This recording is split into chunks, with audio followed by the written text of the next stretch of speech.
Open kitchen അങ്ങനെയൊന്നുമില്ല. കാരണം പലരും പലയിടത്തും താമസിച്ചു വന്നതും കണ്ടതും കേട്ടതും ഒക്കെയാണ് നമ്മൾ പലതും ചെയ്യുന്നത്. പിന്നെ ഇൻസ്റ്റാഗ്രാംസ്, പിൻട്രസ്റ്റ്, ഇപ്പോൾ ഓൾറെഡി ഇപ്പൊ ഡിസൈനേഴ്സിന് വലിയ റോൾ ഇല്ല എന്ന് പറഞ്ഞ പോലെ ഇപ്പൊ പലയിടത്തുനിന്നും കണ്ട് പല സോഫ്റ്റ്വെയർസൊന്നും പല റീൽസും കണ്ടിട്ടാണ് ഇവിടെ വരേണ്ടത്.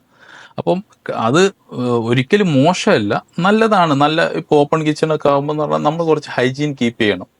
പിന്നെ നല്ല ഫിനിഷോടെ വേണം അത് ചെയ്യാൻ. ഇപ്പോൾ ഞങ്ങളുടെ അടുത്ത് ഗ്ലാസ് ഉണ്ട്. ഗ്ലാസ് എന്ന് പറഞ്ഞാൽ ഇന്ന് എക്സ്ട്രീം, അത് നമുക്ക് ഏകദേശം 3000 ഡിഫറെൻറ്റ് കളേഴ്സിൽ നമുക്ക് ചെയ്യാം. അപ്പോൾ അത് അതിൻ്റേതായിട്ടുള്ള രീതിയിൽ അതിൻ്റെ ഒരു എലഗൻറ്റ് ഫീല് നമുക്ക് ക്രിയേറ്റ് ചെയ്യാൻ പറ്റും. അപ്പോൾ ഇപ്പോൾ ഓപ്പൺ കിച്ചൺ എപ്പോഴും നമുക്ക് ഒരു വിസിബിലിറ്റി ഉള്ള ഒരു സ്പേസിൽ ചെയ്തിട്ടേ കാര്യമുള്ളൂ. ഒരു ഇടുങ്ങിയത് അല്ലെങ്കിൽ ചെറിയ ഒരു സ്പേസിലൊന്നും നമുക്ക് വെറുതെ ഒരു ഓപ്പൺ കിച്ചൺ ചെയ്ത് അത് കാണുമ്പോൾ നമുക്ക് അത്യാവശ്യം അതിൻ്റെ ഒരു ഡിസ്റ്റൻസ് വേണം, അത് കാണാനുള്ളൊരു ഡിസ്റ്റൻസ് വേണം. ആ വീടുകൾ അങ്ങനത്തെ വലിയ വീടുകളും അല്ലെങ്കിൽ നമുക്ക് കുറച്ച് ഫ്ലാറ്റുകളൊക്കെ ആകുമ്പോൾ കുറച്ച് വിശാലമായുള്ള ഫ്ലാറ്റുകളിലൊക്കെ ചെയ്ത് കഴിഞ്ഞാൽ നല്ല ഭംഗിയുണ്ടാവും. മെയിൻ കാര്യം എന്ന് പറഞ്ഞാൽ കിച്ചണാണ്.